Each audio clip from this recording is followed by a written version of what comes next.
David Walliam Slime, Chapter 17. My basketball rolled onto the grass that time, didn't it, Pride? Announced Ned from the park bench. Captain Pride to you, the man thundered. Captain, I remember it well, said the park keeper. All serious incidents are noted down in my book of park occurrences. Let me look. The man pulled the little red leather-bound notebook from his blazer pocket. Embossed on the cover was the words "Book of Park Occurrences."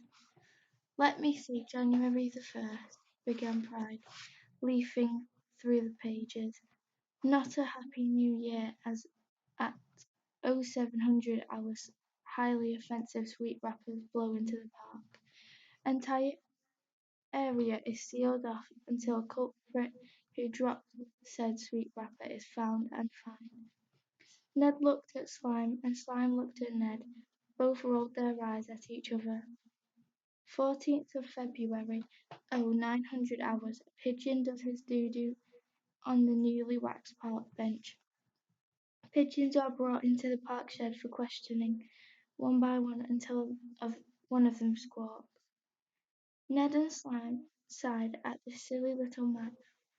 Oh yes, here it is. March the 3rd. Captain Pride was becoming animated now. 1100 hours, a basketball is bounced over the wall from the nearby playing fields and lands on the grass.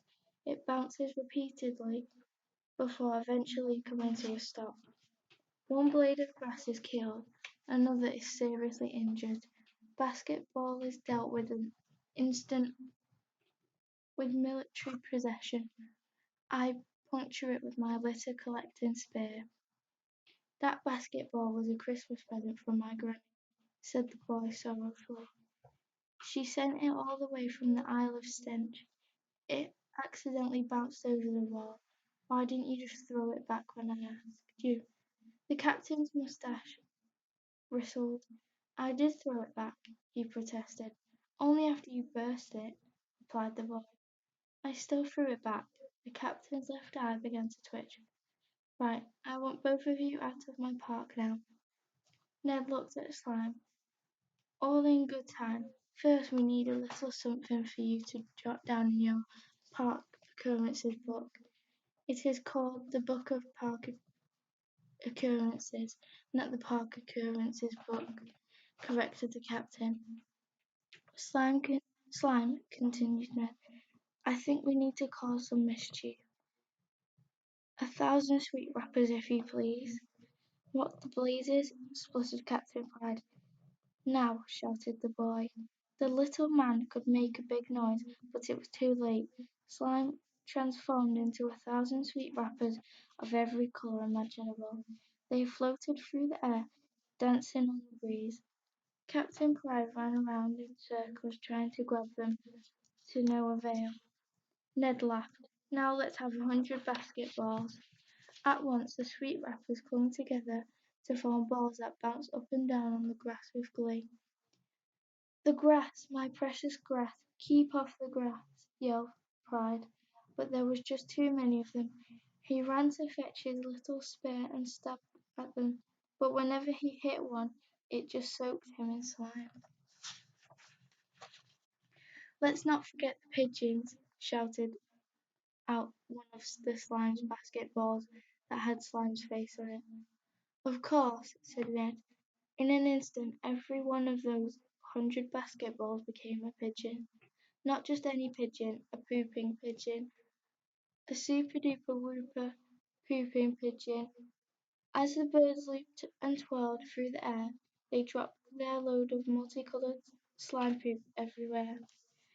The lawn was splattered, the path was splattered, the shed was splattered, the bench was splattered. I command you to halt in the name of Greta Greed. One last military fly past, ordered Ned. Slime knew what the boy meant, and immediately the birds gathered in formation as if they were an Air Force stunt team. They turned up high in the sky before coming straight for Captain Pride. But they didn't stop. They kept coming. The old soldier began to run away, but he was no match for the slime pigeons. They swooped over his head, dropping their load right on top of him. Captain Pride was splattered. "Dirty beasts!" cried the man. His moustache, his blazer, his slacks, his highly polished boots, every last part of him was covered in goo. "Oops," remarked Ned. "You seem to have a tiny speck of something on you, Captain." A red mist of fury descended upon the park keeper. "I'll get you, boy," he yelled, as he charged at Ned with his little spear. Just in time, the slime pigeons swooped down to Ned and whisked him up from the park bench high into the air. "Another day, Captain Pride," he called out from above. With the beast of 100 slimy wings, the boy vanished into the clouds. Chapter 18. Madame Silenzio Sloth was the island's piano teacher.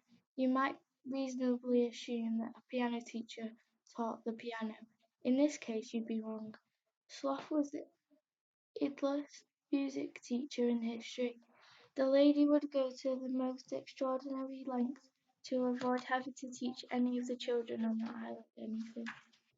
Whenever Ned reluctantly rolled himself over to Madame Sloth's house for his weekly lesson, she would not utter a single word to him. Instead, she would look at him haughtily and open her hand to be paid. Once her palm had been crossed with silver, she would waddle over to her old gramophone and put on a recording she had made of her giving a piano lesson. This was just in case any grown-ups were passing by her house and heard what she was really up to, which was, of course, nothing. "Now, child, let Madame Sloth hear those scales one more time," the voice on the crackly old record would say. Then you would hear the sound of the piano keys being struck. Once the illusion had been created, Madame Sloth would take an hour-long snooze on the chaise lounge. The only way she would wake herself up in that time was with one of her own bottom bangers. They were as slanderous as a Wagner opera. If her bottom bangers didn't wake her up, an ornate gold carriage clock on her mantelpiece would chime to tell her that her hour was up and her lesson was over. How was Madame Sloth allowed to get away with this? Because Greta Greed did nothing about it. In fact, she encouraged it. Anything that brought children to misery was fine by her.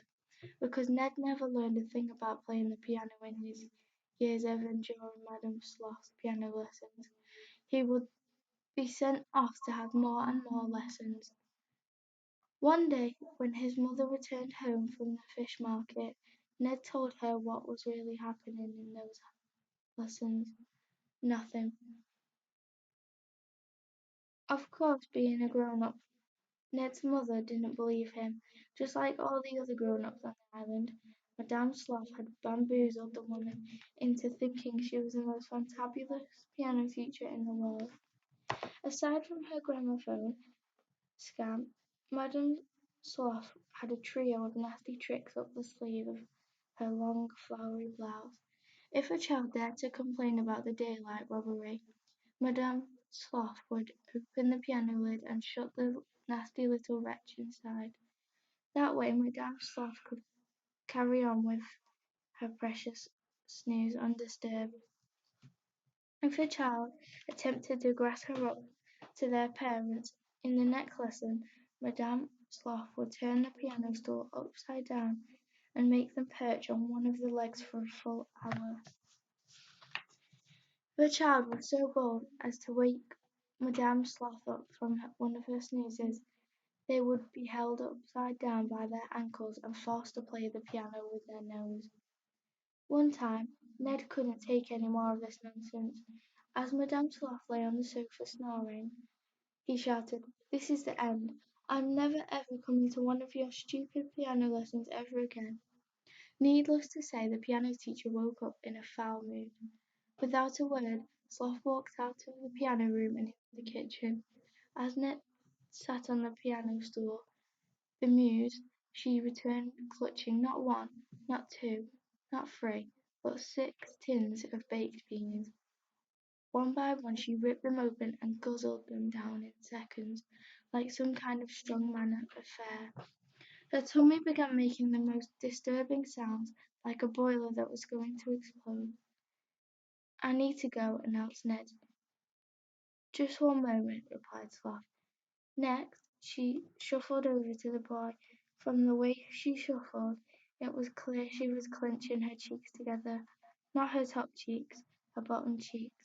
Then, as soon as her behind was close to Ned's nose, she unclenched. Sloth let off the most explosive bottom banger of all time. The force of the blast was enough to blow Ned straight out of the window. Needless to say, Ned was in no doubt as to how much he and all the children of the island had suffered at the hands of this monstrous woman. He knew that he would be doing them all a favour by teaching the teacher a lesson. The question was how.